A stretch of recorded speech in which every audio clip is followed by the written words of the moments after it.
Saya bisa minta tolong satu orang nggak buat jadi co-host, supaya saya bisa maksudnya supaya co-host-nya bisa nge-accept semua yang ada di lobby, Dek. Karena mungkin nanti pada saat saya ngasih lecture-nya, masih ada yang ketinggalan di lobby. Oke, siapa yang saya bisa minta tolong?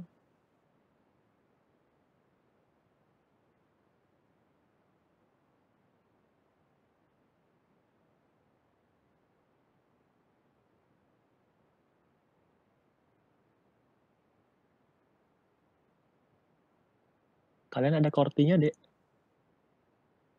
Untuk semester ini?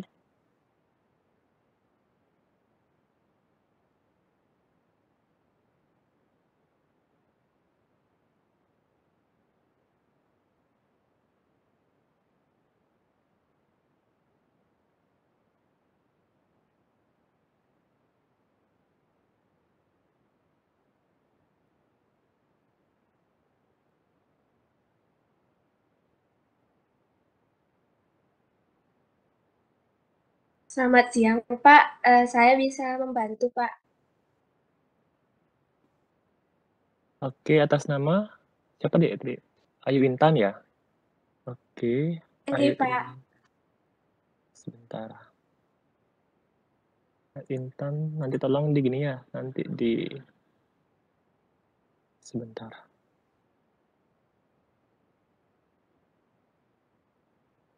Ayu Intan.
Oke, Ayu Intan bisa tolong bantu saya untuk accept teman-teman yang masih di lobby, Dek, ya?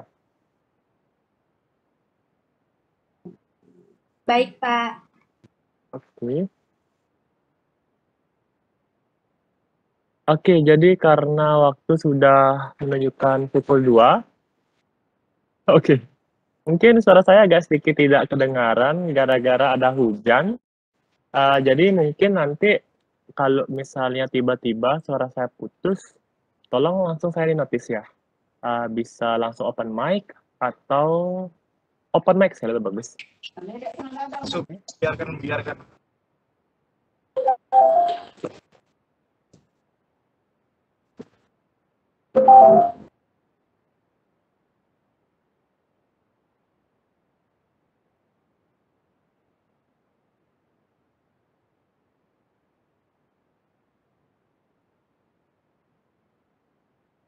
Oke, baik. Karena mungkin juga jam juga sudah menunjukkan bahwa kita harus, oh, mohon maaf. Sebentar.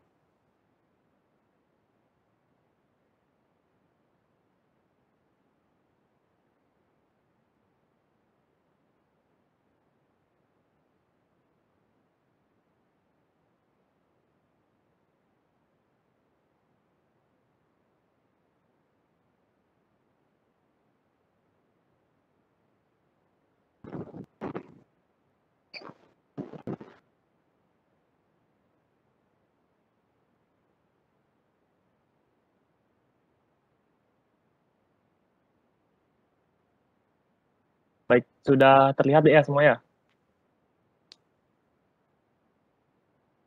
Sudah, Bapak. Oke, baik. Selamat siang semuanya. Om Swastiastu. Assalamualaikum warahmatullahi wabarakatuh. Salam Namo Buddhaya. Jadi, mungkin hari ini kita akan lanjutkan materi IPE untuk yang ketiga dengan topik Role and Responsibilities for Interprofessional Practice. Sebentar ya.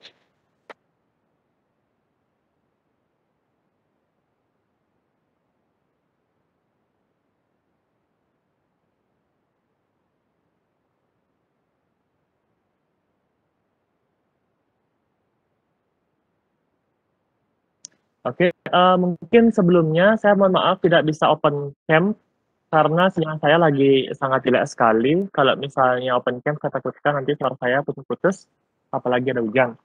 Jadi mungkin perkenalan dulu ya. Jadi saya adalah dosen fisioterapi, dan saya mungkin senior kalian di Fakultas Kedokteran Universitas Udayana. Jadi saya masuk angkatan di 2011 deh. Dan baru selesai S2 itu tahun 2018, langsung gabung ke Udayana. Dan baru tahun kemarin saya bergabung di PE. Jadi saya adalah seorang fisioterapis. Oke, mungkin kita langsung aja untuk mulai topik ketiga, yaitu adalah Role and Responsibilities for Interprofessional Practice. Karena ini sudah adalah materi ketiga, mungkin kalian sudah dapat materi-materi sebelumnya ya, sudah materi 2 dan materi 1. Di mana nanti fungsinya adalah kalian mengetahui role masing-masing interprofesional. IPE di sini adalah suatu blok yang baru untuk di Fakultas Kedokteran. Baru 2 tahun digalakkan, yang bertujuan tentu saja untuk meningkatkan teamwork-nya kita nanti ketika sudah berada di dunia kerja. Jadi itu goal-nya. Oke. Jadi mungkin untuk role and responsibility pada profesional, saya akan mengambil dari konsepnya Southeastern Louisiana University, di mana menurut Southeastern Louisiana University di sini terdapat 7 core target dalam pelaksanaan interprofessional education pada kompetensi role and responsibilities for interprofessional practice. Jadi ada 7 core utama dalam pelaksanaan IPE. Kita langsung mulai saja. Jadi, the first role and responsibility.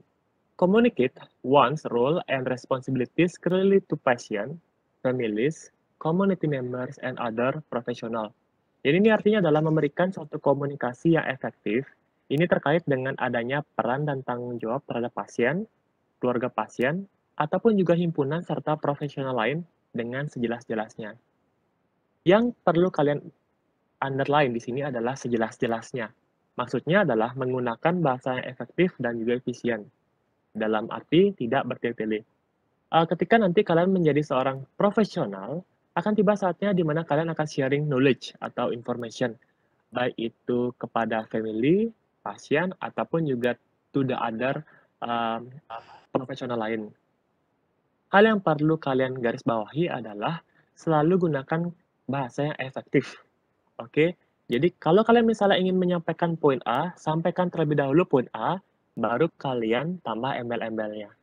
Oke, jangan sampai nanti bahasanya kalian di sini terlalu mengawang-awang deh, sehingga ditakutkan nanti akan terjadi bias ataupun juga ketidaksinkronan antara informasi yang kalian ingin bagikan dengan informasi yang ditangkap oleh viewersnya ataupun juga audiensnya. Oke, bagaimana caranya? Yang pertama adalah menggunakan bahasa yang tepat, right language. Bukan berarti kayak apa ya, seperti bagaimana cara menggunakan tutur bahasa yang efisien sesuai dengan EYD dan kaidah berbahasa, tidak seperti itu. Maksudnya di sini adalah bagaimana caranya kalian untuk berbahasa sesuai dengan lawan bicara kalian, sesuai dengan tingkat knowledge dari lawan bicara kalian. Contoh, untuk keluarga dan pasien, bahasa yang mungkin kalian akan pakai nanti, usahakan adalah bahasa yang bisa dimengerti oleh mereka. Oleh karena itulah, sangat penting kalian mengetahui background dari si keluarga. Kemudian, kalau misalnya untuk komunitas, ataupun juga untuk profesional lain, dan mungkin antar teman sejawat, kalian bisa gunakan bahasa medis. Contohnya seperti apa? Mungkin pada saat kalian berbicara dengan pasien, kalian bisa bilang kayak patah tulang, kemudian tulang selangka, tulang belikat, kemudian pada bagian pinggul, pinggang, atau pada bagian mungkin beberapa hal yang mungkin lebih dimengerti dalam bahasa orang awam. Oke, jika kalian berbicara dengan keluarga ataupun juga pasien yang memiliki knowledge yang kurang di dunia medis. Tapi ketika kalian misalnya berbicara dengan lawan lawan bicara yang memiliki background medis, pakailah bahasa yang tepat. Contoh mungkin selangka kalian bisa ganti menjadi clavicular, tulang paha kalian ganti pakai femur, patah tulang kalian ganti pakai fracture, mungkin bagian sisi dalam tubuh kalian bisa pakai proximal, bagian yang menjauhi kalian bisa pakai distal. Nah, ini penting, Dek. Kenapa? Ketika kalian memakai bahasa non-medis di negara lain atau ke other country, mereka tidak akan mengerti. Misalnya, kalian memberikan suatu oral presentation. This presentation is about the fracture of the selangka. Nah, itu tidak akan mengerti, Dek. Oleh karena itulah kalian memakai bahasa medis yang universal. Oke, jadi tujuan goal dari bahasa di sini adalah untuk tidak menimbulkan suatu bias. Di mana biasnya di sini akan dapat mengurangi tingkat profesionalitas kalian dan juga ujung-ujungnya adalah merugikan pasien nantinya. Jadi seperti itu. Oke, next. Second, role and responsibility. Recognize one's limitation in skill, knowledge, and abilities. Artinya adalah setiap profesi di sini berfokus dalam satu spesialisasi tertentu dan memiliki keterbatasannya masing-masing. Ingat, semakin kalian terspesialisasi, biasanya akan ada sub pokok yang kalian benar-benar tajam di sana, tetapi di sub pokok lain, di sub pokok bahasan lain, kalian benar-benar kurang. Contohnya seperti apa? Contohnya saya anggap kayak fisioterapi lah ya. Fisioterapi ini sebenarnya in common, fisioterapi itu dalam bahasa dalam prakteknya itu adalah semua yang mencakup tentang masalah gerak dan fungsional. Tetapi terdapat fisioterapi yang terspesialisasi. Contoh, fisioterapi pediatri untuk anak, fisioterapi geriatri. Semakin kalian fokus misalnya ingin menjadi fisioterapi pediatri, itu adalah fisioterapi anak, mungkin kalian akan kalian akan memiliki lack of the expertiser ataupun juga kalian akan memiliki suatu keterbatasan pada komponen konsep yang lain. Contoh, fisioterapi pediatri disuruh ngambil sport pasien misalnya, kan jelas tidak bisa. Oke, itu adalah suatu hal yang sebenarnya adalah suatu hal yang menyebabkan kalian akan memiliki spesialisasinya. Artinya dengan spesialisasi ini, kalian akan benar-benar tajam pada satu sisi, tetapi efeknya adalah kalian tumpul di spesialis yang lain. Tetapi itu tidak apa-apa, itulah fungsinya kalian bekerja dalam teamwork. Oke, itulah fungsinya kalian bekerja dalam teamwork. Dan kerjasama yang tadi saya sudah sebutkan, ini akan menangani masalah terutama terhadap spesialis yang misalnya perlu beberapa spesialis dalam melakukan suatu intervensi pada pasien tertentu. Di mana kalian tahu kan kalau misalnya kita akan nanti itu akan menangani pasien manusia, di mana manusia di sini terdiri atas unsur psikis dan juga fisik. Nah, psikis dan fisik di sini cenderung memerlukan penanganan multidisipliner. Mungkin kalian tahu konsep di mana pikiran atau mungkin psikis dapat mempengaruhi fisik dan fisik dapat mempengaruhi psikis.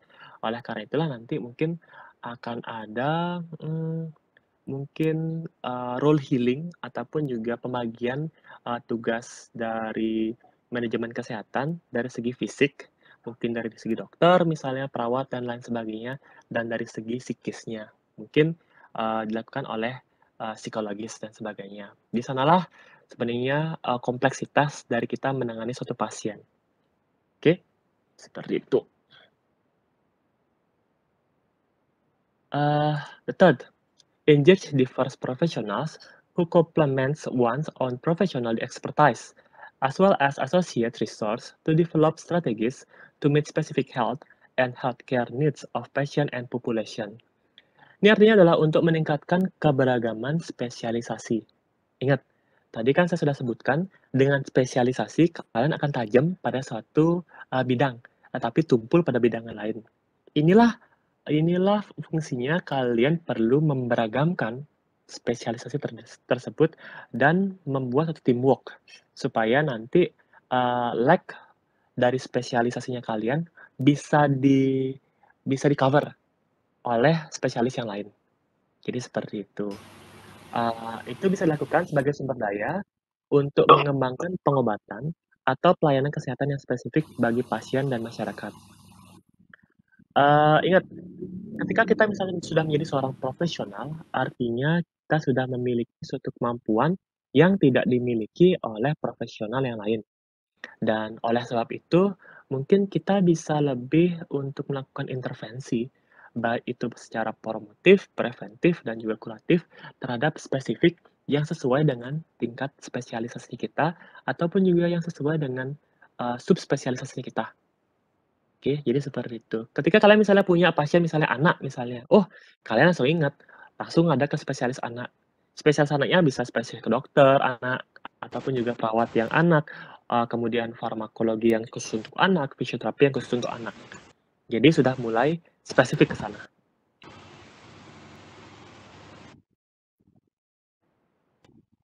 Number 4, explain the roles and responsibilities of other providers and how the team work together to provide care, promote health, and prevent the disease.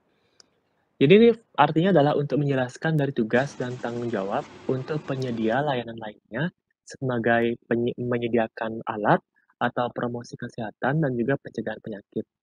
Contoh yang paling gampang, pada saat ini ada COVID-19, pandemi COVID-19, di mana para perusahaan penyedia masker, kemudian vitamin, ini akan berfokus untuk menyelesaikan problematika yang lagi booming pada saat ini.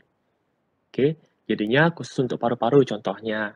Mereka akan fokus untuk membuat bagaimana caranya membuat suatu masker yang mungkin lebih baik lagi untuk prevent spreading another virus misalnya, ataupun juga untuk meningkatkan kenyamanan.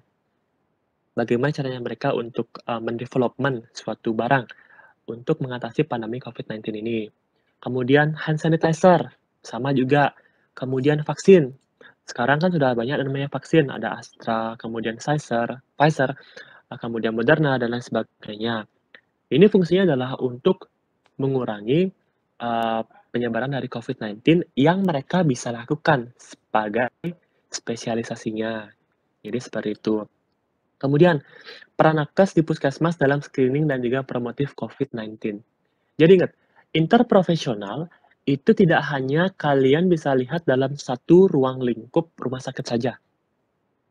Bahkan, interprofesional kalian bisa aplikasikan juga dalam satu lembaga ke lembaga yang lain. Contoh puskesmas.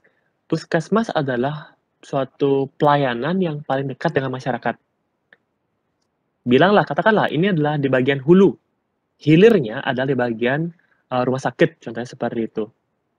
Ketika misalnya di puskesmas bagian hulu di sini bisa menangani suatu masalah COVID, bisa memberikan suatu promosi kesehatan, kemudian pengecekan secara berkala, ataupun juga prevent spreading the virus, tugasnya si nakes di rumah sakit akan menjadi lebih turun, akan menjadi lebih gampang, Dek. Kenapa? Gara-gara ya mungkin case-nya lebih turun nanti, gara-gara sudah di-stop pada gerbang utama, yaitu di puskesmas. Nah, itulah kolaborasi antara di hilir dan juga di hulu dan hilir yang sangat diperlukan. Nggak akan mungkin seorang nakes itu bisa bekerja sendirian, Dek. Rumah sakit tidak akan mungkin bisa bekerja sendiri. Rumah sakit yang sekali bersanglah pun, sebagai rumah sakit induk, itu akan kewalahan, Dek. Ketika banyaknya melonjaknya suatu mungkin positif case pada saat COVID. Oleh karena itulah diperlukan adanya kolaborasi dengan puskesmas, dengan rumah sakit satelit misalnya. Ya seperti itu. Itu semua sangat membantu. Dan itu kita bisa katakan juga sebagai collaboration ataupun juga interprofessional team. Jadi seperti itu. Fifth, communicate with team members to clarify each member's responsibility in executing components of a treatment plan or public health intervention. Ini adalah core dari kenapa dilakukan interprofessional education pada tahapan universitas. Atau kenapa sih kalian sudah harus bisa berkolaborasi dengan profesi lain pada saat kalian ini baru menginjak semester 3 atau semester 4. Ini adalah untuk membentuk suatu treatment plan. Treatment plan di sini artinya adalah mungkin suatu planning dari penanganan yang kalian akan lakukan bersama dengan tim kalian. Kenapa treatment plan di sini sangat penting? Ini akan menentukan role-nya kalian di mana. Role-nya kalian di mana dan sebatas mana kalian boleh melakukan suatu intervensi. Tanpa adanya treatment plan yang jelas, akan banyak sekali darah abu-abu, Dek. Kebayang nggak kalian darah abu-abu? Darah abu-abu adalah daerah yang mungkin, contoh, mungkin saya sebagai fisioterapi bisa lakukan, atau sebagai occupational therapy juga bisa lakukan. Itu namanya area abu-abu, Dek. Area abu-abu di sini sangat sering menjadi suatu pertikaian. Oke, menjadi suatu polemik, Dek. Oh, enggak, itu punya saya, itu lahannya saya. Habis itu profesional lain bilang kayak, oh enggak, itu adalah mungkin tugasnya saya. Dengan treatment plan di sini, kalian bisa tentukan sejauh mana batasan kalian untuk melakukan suatu intervensi atau untuk melakukan suatu asuhan kesehatan. Oke, contoh, ada seorang pasien baru post-op fracture gitu misalnya. Treatment plan-nya adalah hari pertama, hari kedua ini harus diberikan anestesi, contohnya seperti itu. Jadi ini jelas siapa yang bertugas di sana. Kemudian hari ketiga sampai hari keempat fisioterapis masuk sampai hari ke-6. Setelah itu sudah ada occupational therapy. Jadi itulah batasan-batasan kita. Dan ingat, treatment plan di sini tidak hanya dari segi waktu, tapi juga dari segi apa yang kita bisa lakukan. Apa yang kita bisa berikan kepada pasien, itu juga sudah harus di-list di sana. Oke, jadi seperti itu. Treatment plan di sini tidak bisa dilakukan dan tidak bisa dibuat hanya dari segi kayak satu orang aja, enggak. Kalian harus duduk bareng-bareng. Yang namanya teamwork adalah kalian duduk bersama, kemudian menentukan treatment plan kalian, bersama-sama, Dek. Jadi segala jenis argumentasi, segala jenis polemik yang terjadi, contoh kayak suatu perdebatan itu sudah harus dilakukan anggaplah saat itu. Ketika misalnya treatment plan sudah jadi, itu sudah fix dari hasil pembahasannya kalian. Sudah tidak boleh ada lagi namanya kayak singgungan ataupun juga darah abu-abu istilahnya. Oke? Oke, nanti kalian akan benar-benar lihat pada saat kalian sudah mulai masuk rumah sakit ya, bahwa mungkin ada kalanya di mana polemik terjadi gara-gara kita melangkahi SOP atau Standard of Operation yang kita bisa lakukan. Itu sering sekali terjadi karena kurang jelasnya treatment plan yang dibuat. Sixth, forge interdependence relationship with other professional within and outside of the health system to improve care and advance the learning. Jadi ini untuk membentuk suatu hubungan dari dalam dan juga luar sistem pelayanan untuk meningkatkan kualitas dan juga pembelajaran. Contoh, antar satu instansi dan juga instansi lain. Satu rumah sakit dan juga rumah sakit lain. Satu daerah, Bali misalnya, dengan wilayah lain di Indonesia, antara Indonesia dengan negara lain, contohnya seperti itu. Nah, fungsinya buat apa? Fungsinya adalah supaya kita bisa lebih eksploratif lagi, supaya kita bisa lebih improvement lagi dari mungkin observasi ataupun juga learning dari mungkin negara-negara ataupun juga tempat-tempat yang lebih berkembang daripada tempat kita saat ini.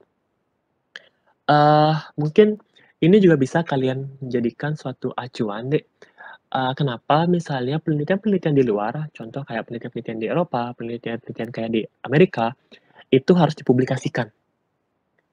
Dengan media publikasi, jadi tidak hanya researchers di negara tersebut saja yang bisa mengakses informasi tersebut, knowledge tersebut. Bahkan kita di Indonesia juga bisa mengakses knowledge tersebut. Oleh karena itu kita bisa melihat, mungkin tanpa pergi ke sana untuk mengetahui apa sih yang sudah mereka lakukan. Seberapa jauh sih ketertinggalan kita. Oke, contoh kayak kemarin tuh ada suatu intervensi yang memakai robot misalnya. Dokternya di Amerika, pasiennya di Singapura misalnya seperti itu. Kita melakukan observe ke sana. Kita melakukan telaah ke sana. Bisa nggak sih hal tersebut dilakukan di Indonesia? Apa yang kurang? Apa yang need? Nah, itu kita bisa lakukan. Fungsinya adalah untuk pembelajaran. Oke?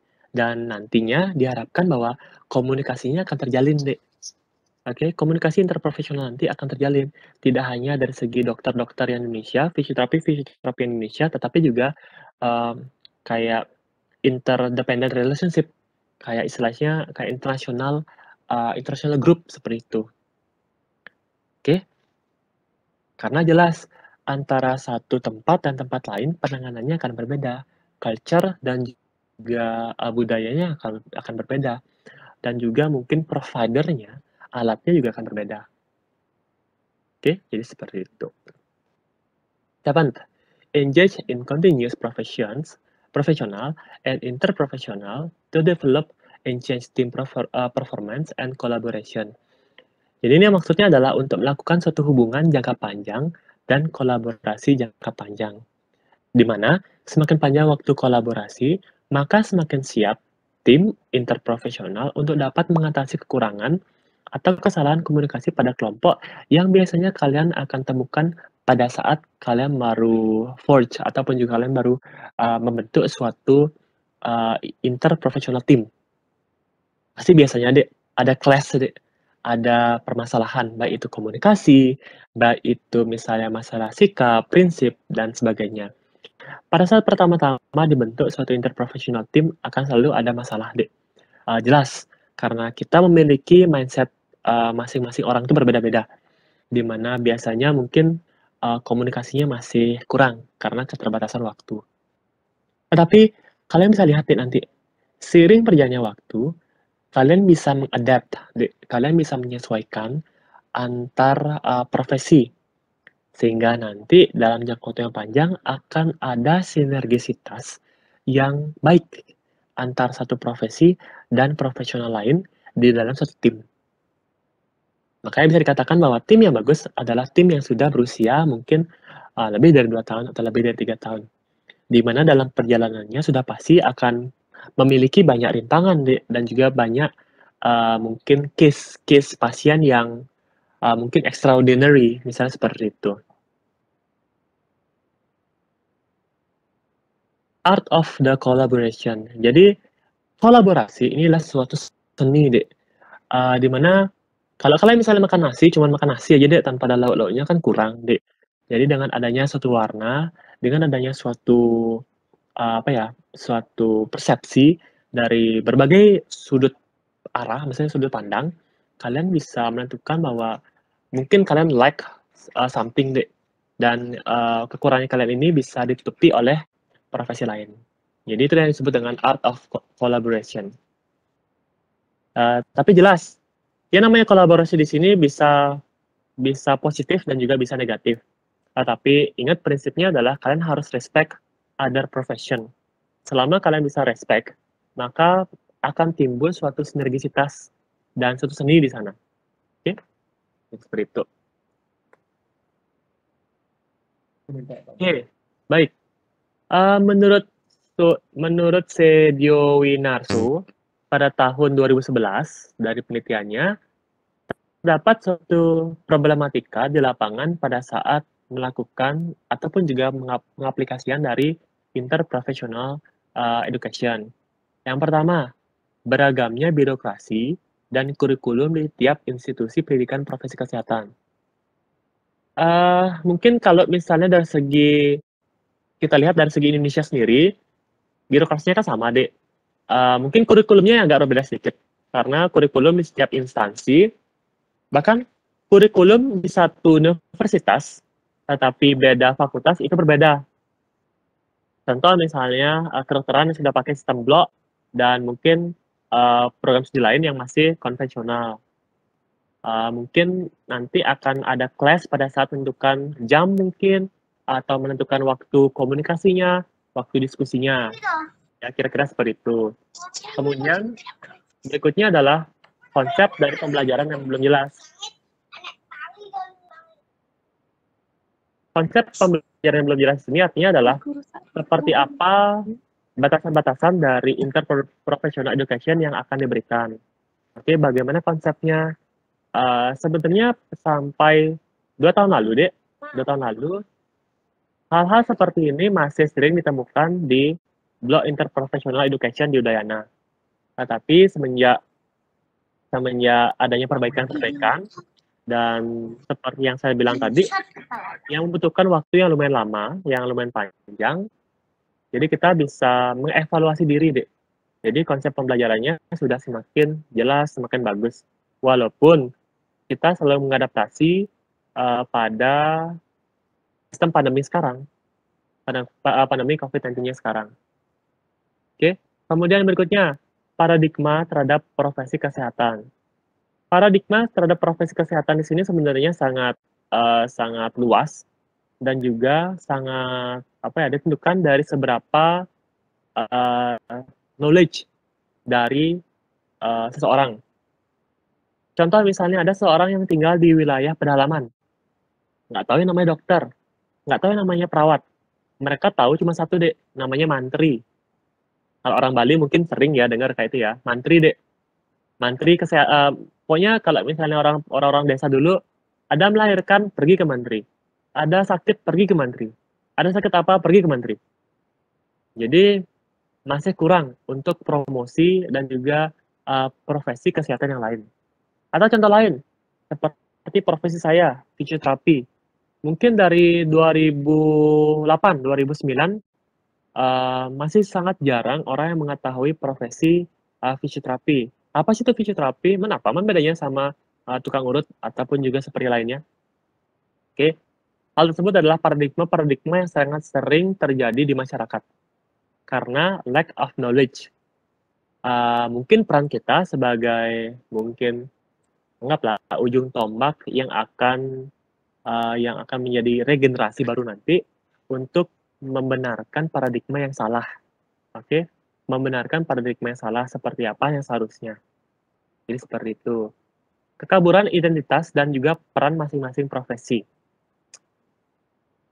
Jadi kekaburan identitas ini maksudnya adalah seberapa sih batasan-batasan seorang fisioterapi misalnya, seberapa sih batasan-batasan seorang dokter, seberapa sih batasan-batasan seorang perawat, atau seberapa sih batasan-batasan seorang misalnya farmasi ataupun juga seperti lainnya untuk bisa melakukan suatu proses asuhan ke pasien. Oke, dulu ini masih menjadi suatu permasalahan. Berikutnya, belum adanya kejelasan payung hukum di tiap profesi kesehatan. Itu dulu ya, dulu. Tapi sekarang biasanya mayoritas sudah ada payung hukumnya. Karena jelas deh, tanpa adanya payung hukum, artinya kalian itu adalah ilegal. Yang namanya profesi adalah kalian selalu melakukan semuanya atas dasar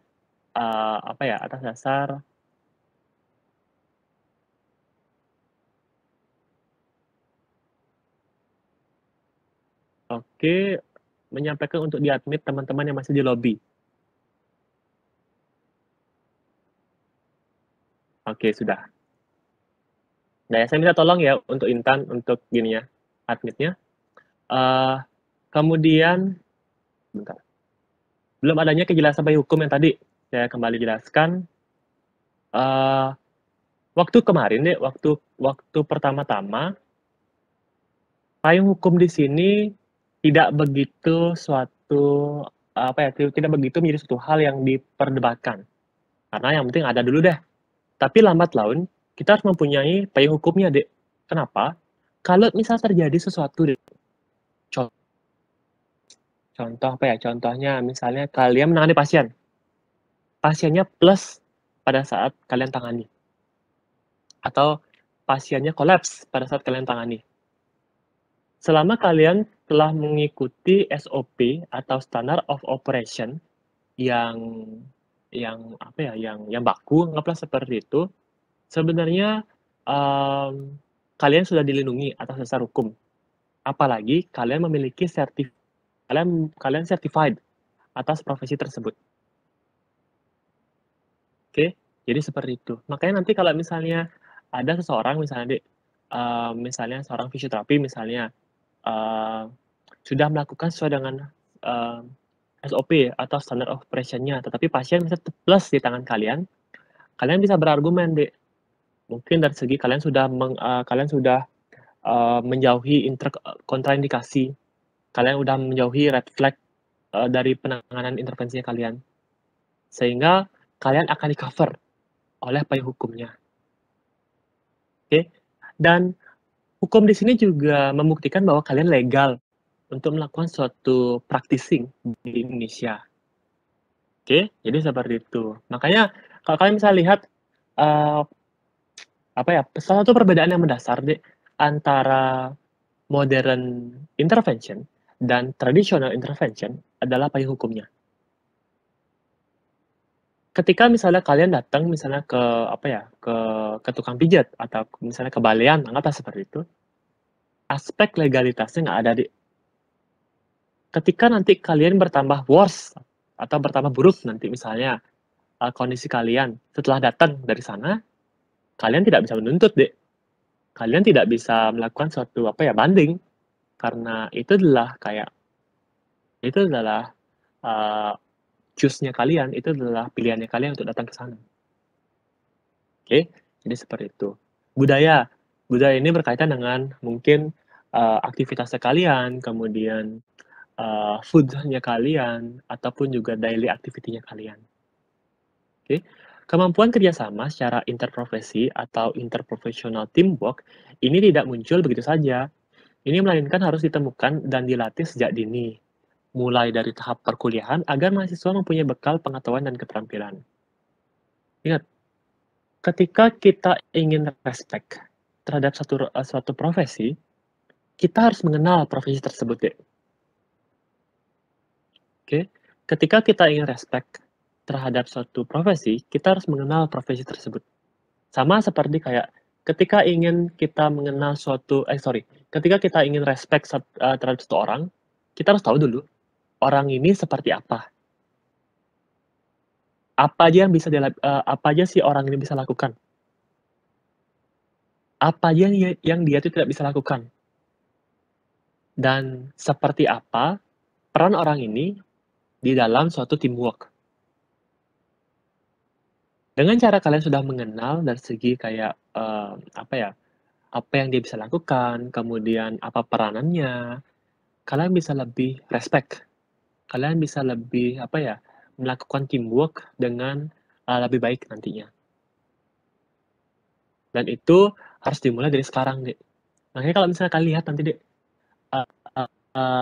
contoh kayak suatu kegiatan misalnya, kegiatan di BEM atau BPM atau yang tingkatnya adalah dengan, fakultas atau universitas, kalian akan melihat suatu, suatu keberagaman di sana, suatu pluralisme di sana.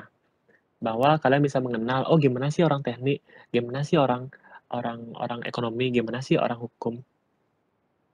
Secara tidak langsung kalian akan, respect dari profesinya mereka nanti. Oke, jadi seperti itu. Kemudian apa sih peran interprofessional education? Apa sih peran beliau ini? Sebenarnya di dalam dunia kesehatan, IPE di sini, dapat terwujud apabila para mahasiswa dari berbagai program studi di bidang kesehatan serta disiplin ilmu terkait ini berdiskusi, menyampaikan, aspirasinya atau menyampaikan, opininya mengenai konsep pelayanan kesehatan dan bagaimana kualitasnya dapat ditingkatkan demi kepentingan masyarakat luas. Oke, bahkan sebenarnya kalau misalnya saya bisa bilang, ini tidak hanya teamwork dari segi, kita yang punya background, medical. Tetapi juga bagi saya seorang fisioterapi, saya juga harus menggait orang-orang yang memiliki kapabilitasnya di mungkin, seorang arsitektur. Oh, kok jauh sekali sih arsitektur sama fisioterapi? Di aplikasi nanti, di lapangannya nanti, Dek. Erat kaitannya nanti, suatu intervensinya saya akan sangat berkaitan dengan, suatu lingkungan di rumahnya dia.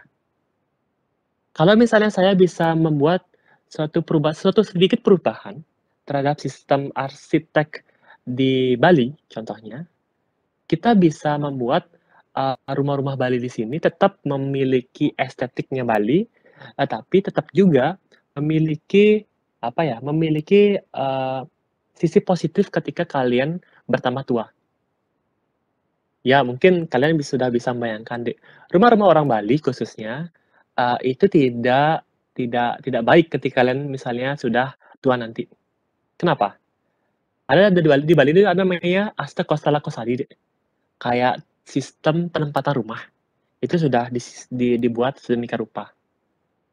Dan di mana itu tidak, itu tidak membuat ketika kalian misalnya nanti, growth di rumah tersebut ketika kalian menjadi seorang elderly di sana, bebas dari segala masalah. Contoh, Bali misalnya atau Bali itu apa ya bahasa Indonesia ya? Ya Bali lah anggaplah seperti itu. Balinya harus tinggi misalnya, di mana orang yang elderly di sini mempunyai artritis lutut. Gimana caranya kalian bisa mempromosikan kesehatan di saat profesi lain di sini, mengharuskan hal tersebut terjadi? Nah, inilah sebabnya kita harus duduk deh bareng-bareng, Dek. Kita harus duduk bareng-bareng. Contoh misalnya, di FK kan sudah ada gini, di FK kan sudah ada lift. Gimana kalau misalnya di gedung fisioterapi? Nah, bagi teman-teman misalnya yang belum pernah ke gedung fisioterapi itu lantai 4, Dek. Lantai 4. Mungkin kalau kalian misalnya, kuliah di lantai 2, dosennya masih muda, oke, Dek. Tapi kalau misalnya dosennya sudah umur 70 tahun, lantai 4, dari bawah ke atas bisa capek duluan, Dek, sebelum ngajar, Dek. Apalagi dosennya ada serangan jantung misalnya atau salah satu, abnormalitas di kardiovaskulernya. Nah, itu kan juga perlu diperhatikan, Dek. Integritas atau integrasi seperti itulah yang kita perlu, perlu duduk satu meja deh istilahnya. Oke, karena ini luas sekali sebenarnya cakupannya, tetapi, mungkin dalam konteks kita belajar, mungkin nggak perlu terlalu jauh lah, cukup, yang memiliki background sama dulu. Yang penting kita nggak clash satu sama lain dulu. Setelah misalnya kita udah bagus teamwork-nya di sisi medikalnya, baru kita lanjut ke mungkin dari segi ergonomi arsiteknya mungkin, atau mungkin bagaimana tekniknya nanti, apakah perlu dibuatkan lift atau perlu dibuatkan eskalator seperti apa. Itu ujung-ujungnya adalah untuk prevent the problem. Karena masalahnya adalah dari dulu, masalahnya adalah orang-orang kita itu selalu suka untuk ada masalah dulu, baru selesaikan. Jarang loh orang-orang kita tuh mau kayak, tidak semua tuh ya, saya bilang kayak jarang, melakukan suatu penalaran dulu, kemudian promosi kesehatan, dan prevent the problem. Prevent the future problem. Sangat jarang. Oke, nah itulah sebabnya kita harus duduk semeja. Yang kedua, secara spesifik IPE di sini dapat dimanfaatkan untuk membahas isu-isu kesehatan maupun kasus tertentu yang terjadi di masyarakat, supaya melalui diskusi interprofesional tersebut ditemukan solusi-solusi yang tepat dan dapat diaplikasikan secara efektif dan juga efisien. Contoh, COVID. COVID ini kan adalah salah satu isu yang lagi booming dan juga yang lagi yang kayak lagi panas-panasnya ya. Mungkin tadi saya sudah sebutkan profesi ataupun juga kelompok yang tugasnya adalah untuk seorang provider kesehatan, provider alat-alat kesehatan. Dia kan fokus untuk menyediakan masker misalnya N95, N65 apakah N65? Kemudian menyediakan oksigen, kemudian yang tugasnya untuk farmakologi misalnya menyediakan fokus untuk ke mungkin sakit-sakit yang mengurangi symptoms misalnya. Jadi kita bisa lihat dan kita bisa melakukan intervensi dari berbagai sudut pandang, berbagai orientasi. Itulah seninya. Oke, bahwa ketika kita melihat A, mungkin orang lain bisa melakukan intervensi yang lebih baik lagi dari sudut pandang B. Bahkan sudut pandang C, D, dan seterusnya. Oke, ujung-ujungnya adalah itu semua untuk kepentingan si pasien. Kita inginkan sebenarnya pasien di sini bisa sembuh lebih cepat, dan kita juga inginkan sebenarnya pada saat kita bekerja, art of collaboration di sini bisa benar-benar ditingkatkan. Oke, seperti itu. Kemudian art of communication. Jadi communication di sini juga memerlukan suatu seni. Seni untuk bisa mentransfer knowledge, seni untuk bisa melakukan komunikasi yang efektif dan juga efisien. Itu ada seninya loh, Dek. Mungkin kalian berpikiran kayak, buat apa sih ngomong dari dulu sampai sekarang juga saya bisa ngomong. Sama kayak bagaimana caranya kalian menjadi public speaking. Itu juga harus diasah, Dek.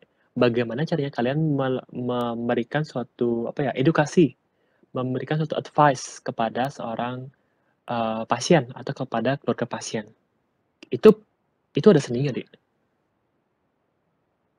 Dimana pentingnya membangun komunikasi di sini, ada beberapa poin pentingnya. Yang pertama adalah kombinasi kolaborasi antar nakes. Ini penting untuk dilakukan komunikasi yang efektif dan juga proses supporting system yang ada pada keluarga. Banyak penelitian dan juga peningkatan angka statistik ini menunjukkan tingkatan kesembuhan yang meningkat drastis dengan adanya perawatan dan support yang tidak hanya dari nakes atau tenaga kesehatan, tetapi juga peran keluarga dan juga orang terdekat.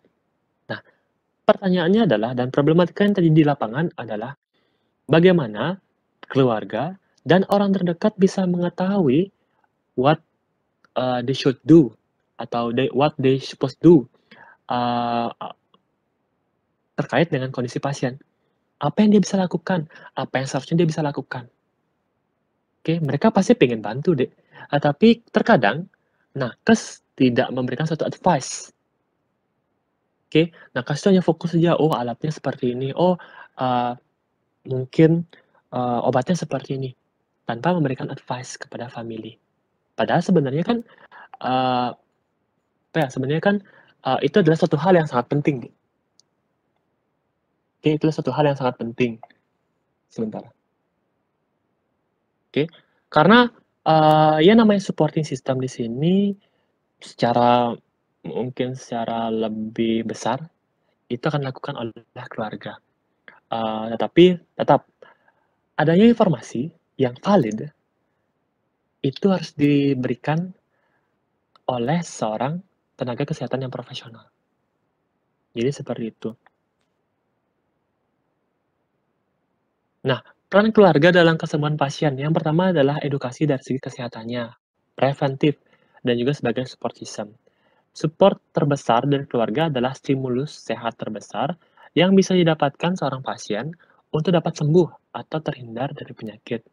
Keluarga di sini juga dapat memperhatikan dengan bertukar informasi melalui edukasi. Salah satunya adalah edukasi yang valid yang didapat dari nakes profesional. Jadi di sini perannya keluarga yang mendapatkan informasi tidak dari YouTube, tidak dari internet deh. Ya, jadinya dia mendapatkan informasi yang sudah valid. Contoh, gini deh. Contohnya, ada yang bilang kayak, oh kalau misalnya nanti keseleo langsung dibawa ke tukang pijat. Tahu dari mana? Pastinya bukan suatu mungkin itu bukan suatu informasi yang dapat dari nakes profesional. Karena kalau misalnya nakes profesional sudah pasti kayak mengikuti suatu evidence base yang berlaku. Ya seperti itu, apa yang harus dilakukan, apa yang benar. Oke, tapi ingat, apa yang benar dilakukan belum tentu diterima oleh seseorang yang sudah memiliki knowledge masing-masing, terutama keluarga. Ya oleh karena itu yang kita bisa lakukan adalah sharing knowledge. Sharing aja, kita melakukan suatu apa ya, kayak komunikasi efektif aja sama keluarga. Terserah nanti keluarganya mau dengar atau enggak. Yang penting secara kode etik kita sudah melakukan hal yang kita seharusnya lakukan. Oke. Nah, syarat untuk komunikasi efektif. Syarat untuk komunikasi efektif. Yang pertama, ilmu berkomunikasi ini akan menentukan seberapa besar efektivitas dari transfer knowledge kepada viewer. Itu jelas. Trik terpenting untuk membangun sebuah komunikasi perbincangan yang baik antar nakes ataupun nakes dengan masyarakat, yang pertama adalah, belajar menjadi pendengar yang baik. Become a viewer dulu, atau audience. Karena pendengar itu susah loh, Dek. Mendengar untuk bisa merespon, dan mendengar untuk bisa menerima informasi yang ada, dan mendengar masuk kiri keluar kanan, itu berbeda. Oke? Jadi seperti itu. Yang kedua, menghargai pendapat orang. Respect other profession opinion. Yang ketiga, bukan menggurui dan menasihati, tetapi sharing pengetahuan satu sama lain. Ini tadi yang sudah saya singgung. Jadi kita tetap sharing knowledge saja, Dek. Apalagi ketika kalian, Dek, misalnya sudah menjadi dokter muda, atau seperti itu, ataupun juga menjadi suatu profesional kesehatan yang masih baru. Informasi kalian ketika di-share ke masyarakat, mungkin ada beberapa orang yang nggak percaya, Dek. Karena paradigma orang itu adalah seorang yang sudah berumur, orang-orang yang misalnya sudah jenggotan, misalnya sudah tua, udah rambutnya putih misalnya, lebih cenderung untuk dipercaya. Kenapa? Pengalamannya banyak. Itu adalah paradigma di masyarakat, Dek. Paradigma yang umum di masyarakat saya. Oleh karena itulah nanti mungkin gaya bahasa kalian jangan sampai menggurui. Oke, jangan sampai kayak, "Ibu seharusnya seperti ini," itu ibu salah. Seseorang tidak akan suka kalau misalnya di-judge seperti itu. Tetap memakai bahasa yang santun dan juga tetap fungsinya kalian sini adalah untuk sharing knowledge aja, Dek. Sharing aja. Oke? Kemudian menerima kritik dan memberi kritik yang membangun. Kritik itu bagus, tetapi ketika kritiknya sifatnya adalah membangun, tidak mencela. Dan satu hal yang kalian harus ingat, Dek, sebagai interprofesional yang bekerja di teamwork. Ketika kalian mengkritik, kalian harus berani dikritik. Oke? Ketika kalian mau mengkritik, kalian harus berani dikritik. Jangan sampai kayak kalian terus mengkritik orang, tetapi kalian tidak mau dan tidak bisa mendengarkan kritik orang lain. Oke? Karena yang susah adalah bukan memberikan kritik, tetapi menerima kritik orang lain. Oke? Kemudian berikutnya adalah menjaga tutur bahasa dengan lawan bicara. Respect, dan juga melakukan art of the communication yang sesuai dengan lawan bicara kalian. Oke, seperti itu.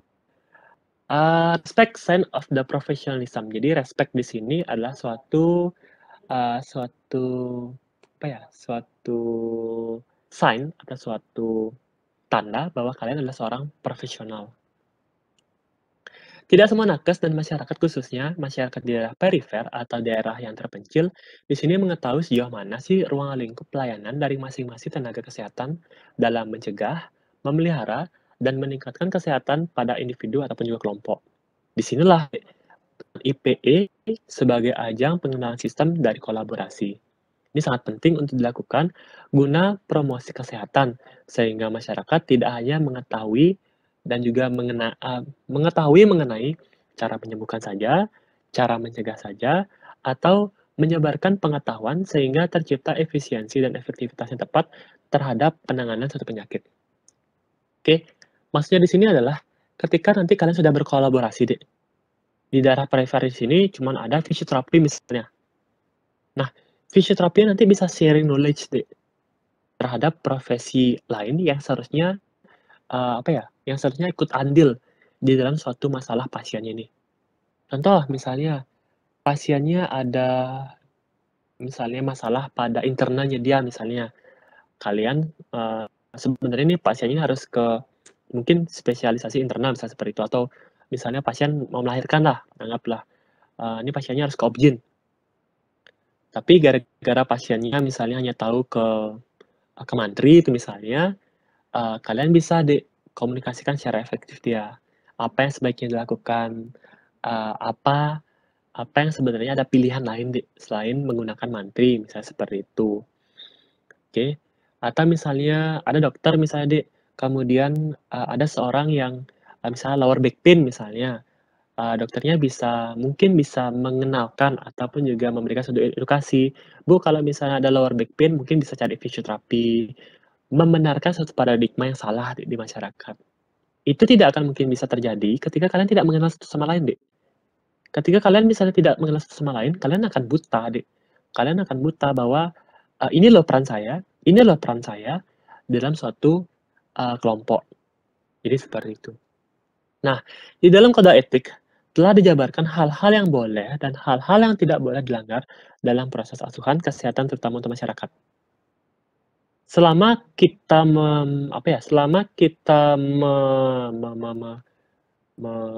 mengikuti kode etik yang berlaku, sebenarnya clash, antara satu nakes dan nakes lain, itu sebenarnya agak kecil kemungkinannya.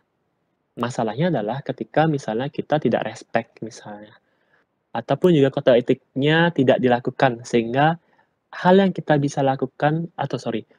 lakukan kepada masyarakat dalam tanda petik, itu adalah ilegal.